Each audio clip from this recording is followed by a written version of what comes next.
Pranams to all of you. I'm sure you are aware that we have completed about 7 videos about books that not only inspired but uplifted and transformed me. So we have covered quite a number of books, 40 plus books, and this video, part 8 in the series, is about comics. Comics that inspired me, triggered my imagination to a large extent, made me happy, made me laugh. Sometimes cry. So, those comics which touched me, which inspired me, I'm going to briefly talk about that. As I had mentioned in the previous videos, all these are an introduction to the various books, and here introduction to the comics that influenced me. Comics are not just for children. They are for all ages. In fact, comics, when you go through some of those comics, many of them rather, it's so beautiful. Visually it captures what happened in the lives of various characters. So this video, part 8, would be the last video in this series about books that inspired me. So let's begin with comics. Let's talk about comics. One of the first comics, one of my favorite comics to have influenced me so much was and is even today Phantom.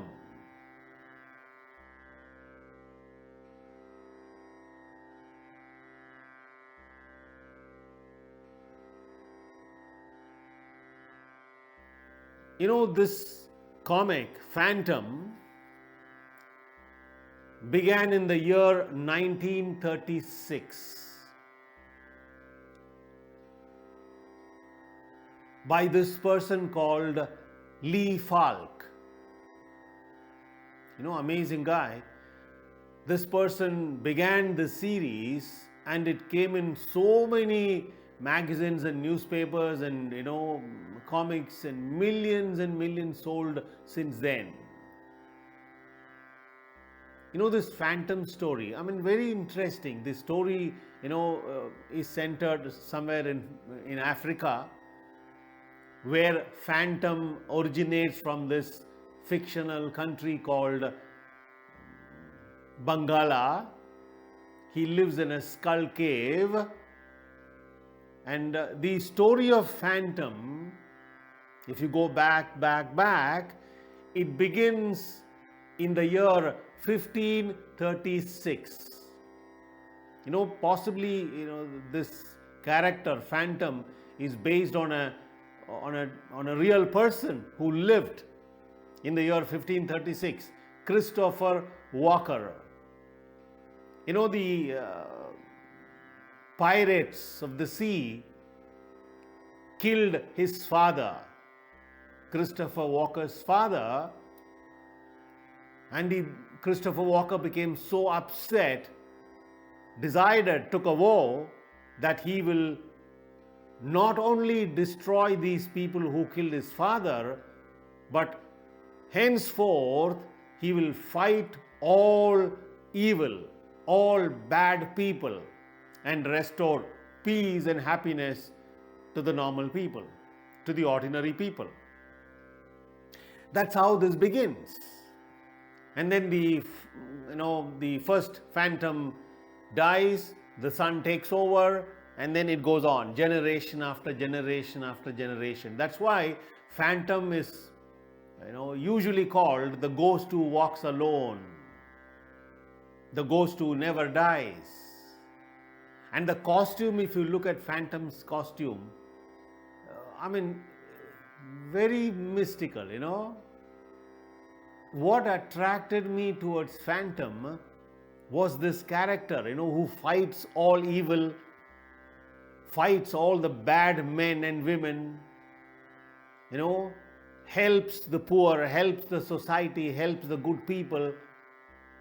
That's what I liked so much, this character, very strong, very intelligent. And there are so many comics in the series, many of them, for example, some words like Denkali, the pygmies, and Phantom has his horse called Hero, and a dog, not actually a dog, he calls that dog Devil, Very interesting. Those days when I was a child, school-going child, I used to insist that my father buy me all these comics. And poor man, he used to go around those days in Chennai, bookstalls and, get all these books, comics for me. And I loved reading all that, day after day after day. One of my favorite interest was reading, as I had told you earlier, and comics. So that used to, make me thrilled and, actually live those characters. You know what I'm talking about? Phantom. Amazing. At least to me. Inspired me a great deal. Touched me deeply. And that used to push my imagination. Nothing like reading. It expands your imagination. Beautiful. So that was the first comic that influenced me really. Phantom. The next one.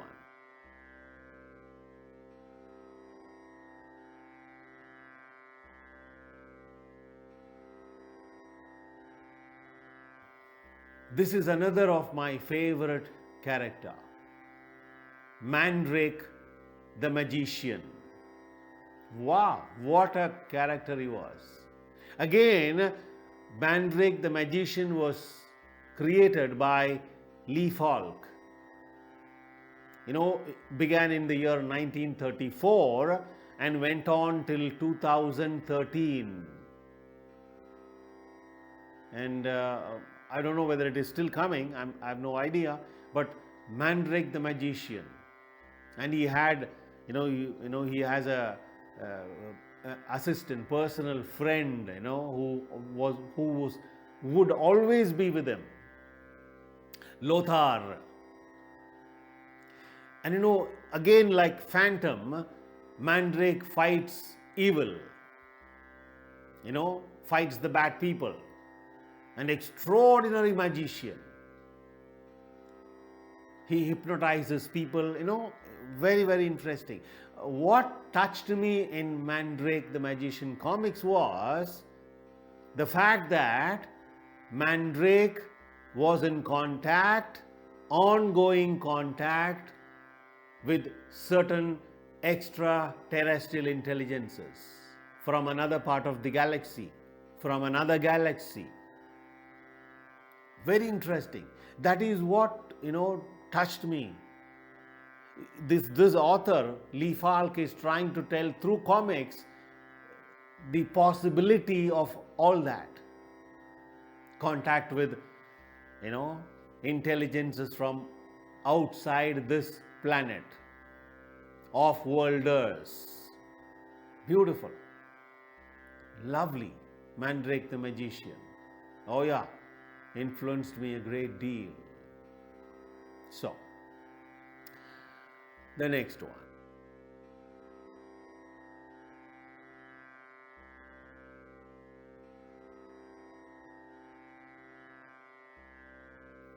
Of course, I'm sure all of you, maybe almost all of you, would have some time in your life read some of these comics at least. I'm talking about Amar Chithra Katha. Lovely work. You know, it was started in the year 1967 by this amazing person, Anant Pai. More than, I believe, 465 plus titles, comics, various characters drawn from mythology, primarily history, literature, Puranas, Itihasas. Beautiful. Even the visuals, the art is very, very appealing, you know. Story about Rama, story about Krishna, story about Hanuman, story about gods and goddesses, story about the Devas, story about, you know, historical kings and queens of India. My God. And you know, all these comics, Amar Chithra Katha, I believe, you know, I got the figures, it is translated into more than 20 languages and more than 100 million copies of these comics sold. Even today it's available. I mean, those who are interested, you know, especially parents who want to, you know, teach their children, their child, you know, stories of all these amazing characters from our history and Puranas and what have you. Buy these books for your children. Amar Chithra Katha. Worth it a million times. Beautiful books. Even today as I speak, I have comics in my shelf. Now and then I go through them. Of course, very thrilling, very, very interesting. In brief, you will know what all these characters represented and what all they did. Beautiful. One of the easiest ways to read history, to know history, your own past. So Amar Chithra Katha, another beautiful comic that triggered my imagination to a great extent. Lovely comics. So, the next one.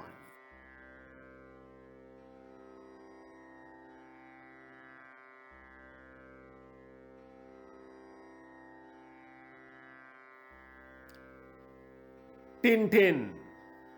I'm sure many of you must have heard this, must have gone through this, must have seen the comic. Tintin, another of my favorite. This character was created by George Remy. He was also called Udhayji. You know, in the year 1929 he began this, a series of comics. More than 70 languages, translated into more than 70 languages, 200 million copies sold, more than that. You know, I mean, Tintin the character, various other characters in the comic, like the captain, you know, captain always, you know, very erratic guy.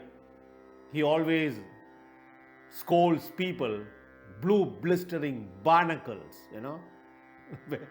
Beautiful. Lovely work, you know.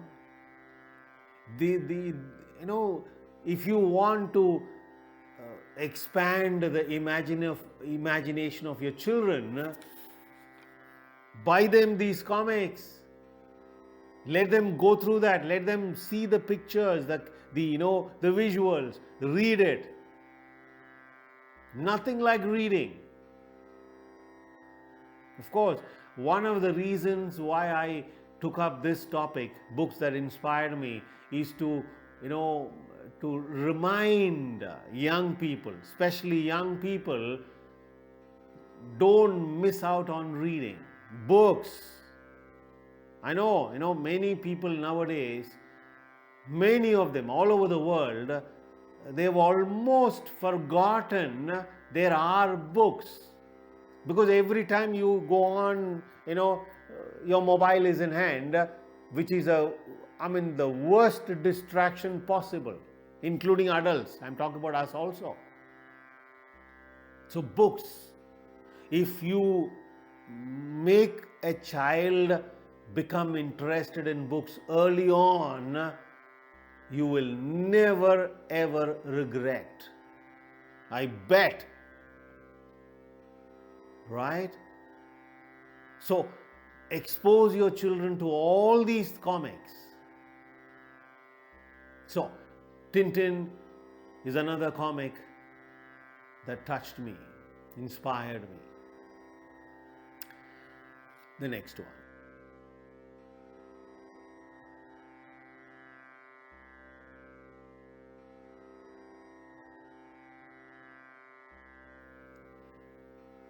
Again, I am sure many of you must have heard about this, read these comics, watched their movies. I'm talking about Laurel and Hardy. My God, those days I still remember, it's very vivid in my imagination, when my dad used to buy all these comics, Laurel and Hardy and Phantom and other things.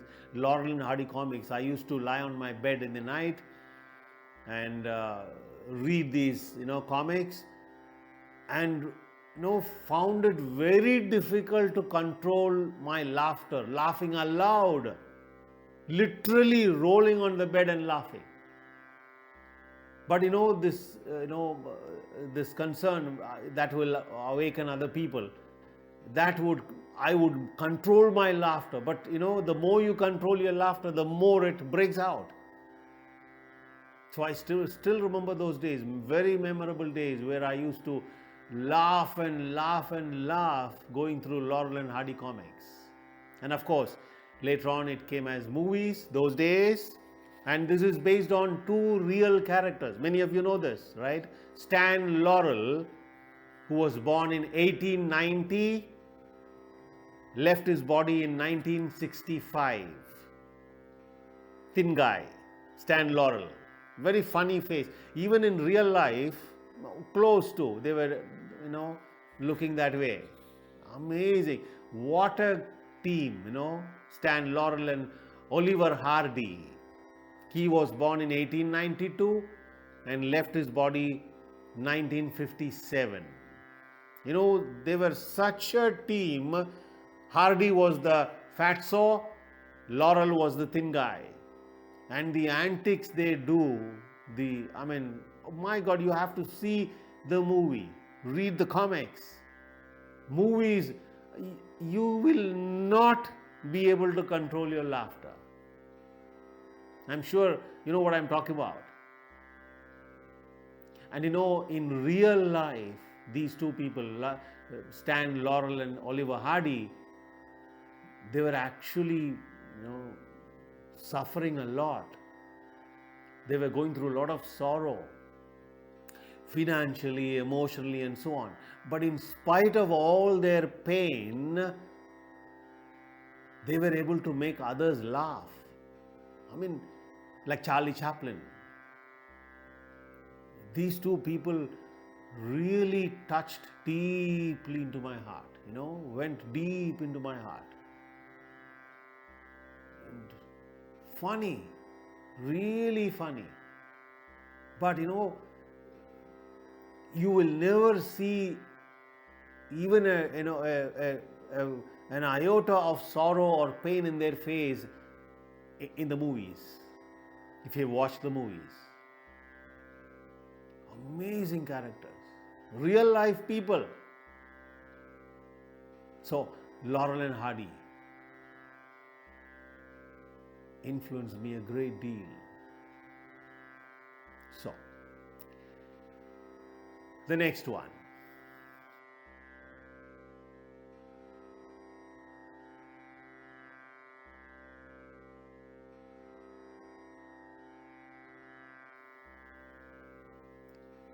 Tarzan or Tarzan. Another character that touched me, he was brought up by a group of monkeys in the forest. That's how the story goes.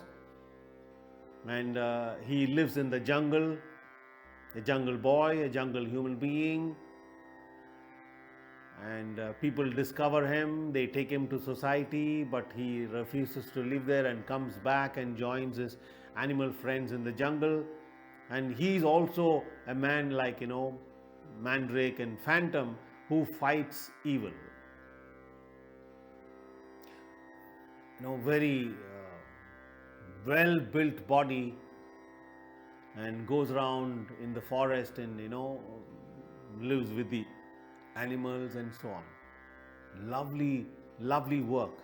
Tarzan was created in the year 1929. It went on up to 2002, and then I think, it ended there because of some license issues and so on.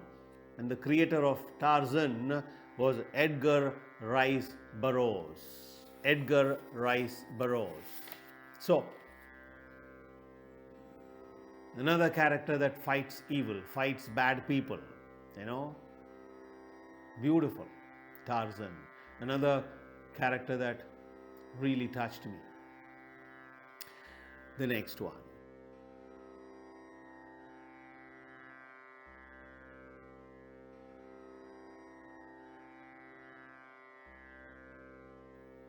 Calvin and Hobbes, or Hobbes, whichever way you want to pronounce. Calvin Hobbes.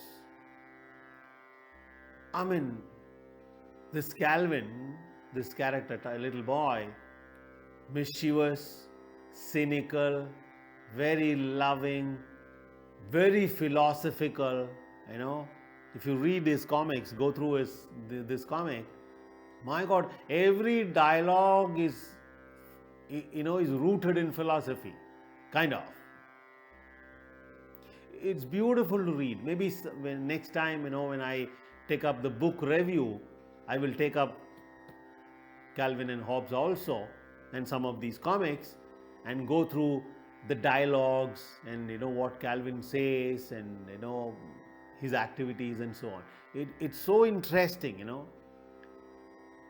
On one hand, he's childish, innocent, but on the other hand, very heart-centered, little boy who looks at life in a different way.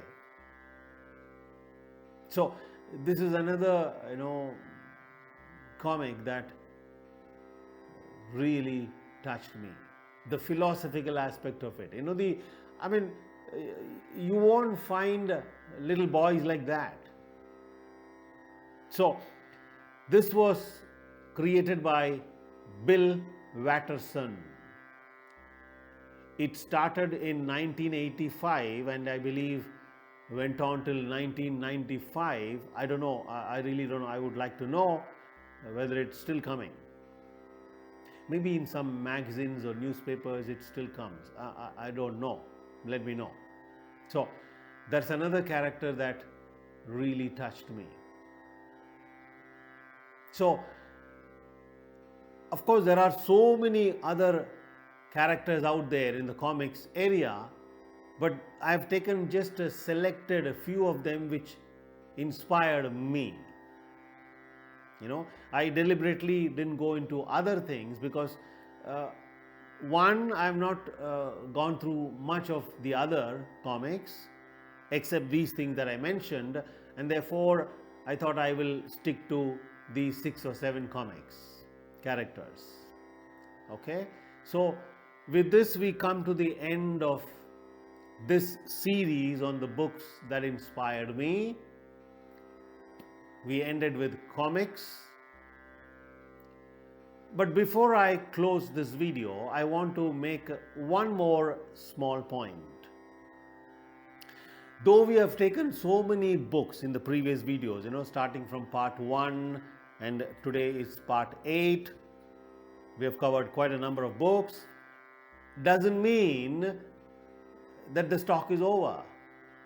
We are finished. No, there are hundreds and hundreds and hundreds of books out there. Many of them we've gone through. But then, if I bring all those books like what I have done, this series, books that inspired me, will stretch for a long time, which is not really necessary.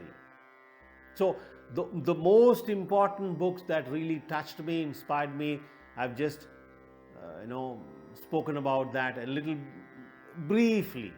As I told you again and again, I'm not talking about the book, the contents, the author, but just introducing the books. That's all I've done. There are other books, it's obvious, like for example, our itihasas, Ramayana, Mahabharata, Harivamsam. I mean, one should read all these. You should know your past, your Puranas, 18 Mahapuranas, Upapuranas, the Bhagavad Gita, Upanishads, especially Upanishads like the Katha Upanishad, lovely, small little book. Story about Nachiketas and Lord Yama, Katha Upanishad. So Upanishads, of course, Puranas, as I mentioned, Artha Shastra of Chanakya, Vidura Nidhi. Like Bhagavad Gita, there are so many other Gitas, like Uddhava Gita. Uddhava was very close friend of Bhagavan Krishna. So Bhagavan Krishna gave the last teaching to Uddhava before he left his body. That is called Uddhava Gita. Very interesting dialogue. Uddhava will, that's what the story says. He will dress like Krishna, looks like Krishna, dark like Krishna, Uddhava. Amazing personality. It will really touch your heart. Uddhava Gita, Thirukural, Avaduta Gita, Ashtavakra Gita, Ganesha Gita. The list goes on. There are more than 35, 40 Gitas in our Shastras. So there are so many books out there. I love to talk about all these, taking each book in hand and going through that. But that is for a later time. So we have touched upon so many books, introduced many of them. And with this we come to the end of this series. And after this we will take up the book review much later on. Right? Good. Thank you for watching and thank you for listening. Pranams to all of you.